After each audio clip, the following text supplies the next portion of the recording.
नाजरीन अस्सलाम वालेकुम। आप देख रहे हैं पीस पब्लिक न्यूज़। आपका मेज़बान मोहम्मद यूनुस ताज। नाजरीन आज की ताज़ा खबर ये है, आज हम कांग्रेस पार्टी हम डिमांड कर रहे हैं, आज कल आप देखा हुआ ईएनसी मुरलीधर राव का एसी भी रेड हुआ था। पूरा 500 करोड़ आज तक डिक्लेरेशन हो गया एसीपी से। जो कालेश्वर प्रोजेक्ट में ईएनसी जनरल एडमिनिस्ट्रेशन ईएनसी था, 10 साल केसीआर साहब का हुक्म में कालेश्वर प्रोजेक्ट में काम किया था।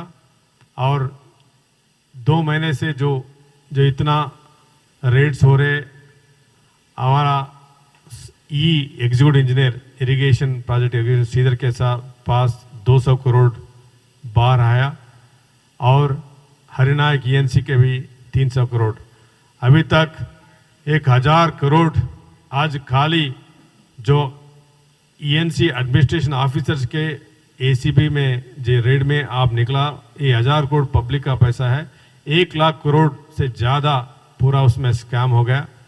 और केटीआर ने बोल रहा था 1 लाख से प्रोजेक्ट हुआ, 1 लाख कहाँ स्कैम हुआ? पूरा प्रोजेक्ट का जब राजशेखर रेड्डी साहब था 38,000 करोड़ का प्राणहिता चेवला प्रोजेक्ट का डिज़ाइन हुआ था। अभी केसीआर साहब आने के बाद 1,50,00,000 करोड़ पूरा बजट में था। 1 लाख तक 100% स्कैम हुआ। खाली आप ऑफिसर्स के में खाली 2-3 ऑफिसर पकड़े तो 1000 तक अब है।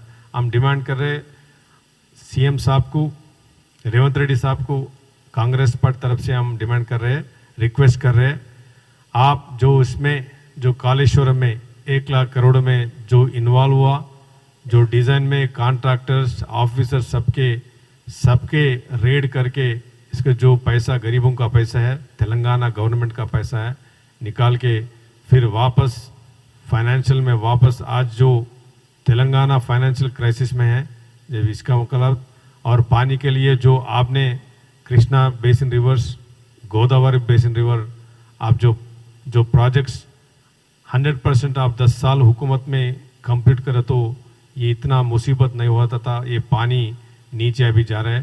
सो केसीआर के लिए और 100% जो रिस्पॉन्सिबल है उसके पीछे हम जरूर कांग्रेस पार्टी में बाहर निकालेंगे।